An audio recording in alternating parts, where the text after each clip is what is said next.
There was a high level of anxiety in this city. Physicians were leaving, people were having difficulty finding family physicians. They had been named the worst city in Canada to live in terms of healthcare. Physicians were in essentially a form of job action and were threatening to withdraw their privileges. So there was a huge public concern. And I remember different times when if you needed an orthopedic surgeon, you had to be flown to Calgary, or if you were high-risk obstetrics, you couldn't stay in the community. And when you think that this was a community of 70,000, to not have that kind of basic general specialties, it was a huge issue for the people there. The great bulk of our economy actually was driven by the resources in the north, the fishing, forestry, and mining, and so on. So if you can't have healthcare in the north, you can't recruit particularly professional people into those industries, and you put your industries at risk. And a number of concerned citizens from all walks of life began to hold these breakfast meetings to decide what they could do, and I was invited to attend one of those meetings, and within a day or so I found myself speaking at the rally. It was a remarkable event, 6,000 people thereabouts in a massive arena.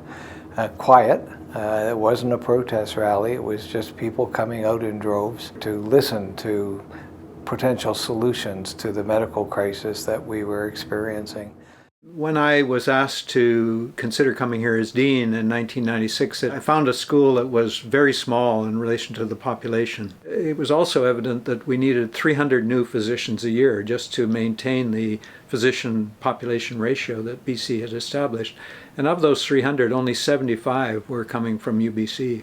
The school was not leading in terms of this issue of inadequate numbers of physicians to address population needs. The decision, were we going to try to do this on our own, or were we still interested in joining with UBC? That was not a unanimous decision either, but the decision was, and it was certainly my preference, to go with UBC. The interest of UNBC and its president Chuck Jago suggested there was a groundswell that could be built into something that might represent expansion of BC's medical school, as we started calling it, rather than UBC's medical school.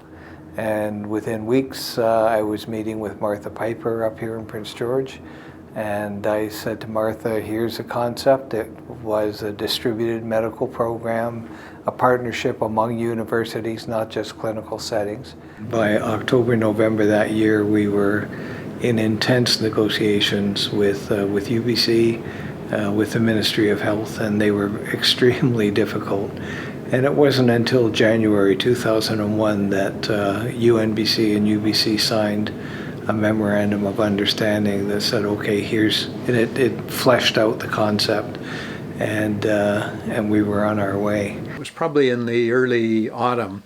They asked the three presidents and me as dean to come over to a meeting in the legislative chambers. It was a regular meeting. They had us there as guests while they were announcing the formal rollout of this expansion of the BC Medical School. We all, were questioned by the MLAs and spoke to what this expansion would look like and so on. It was a wonderful event and, of course, very public, and we knew there was no holding back at that point. We were actually on the way to this expansion.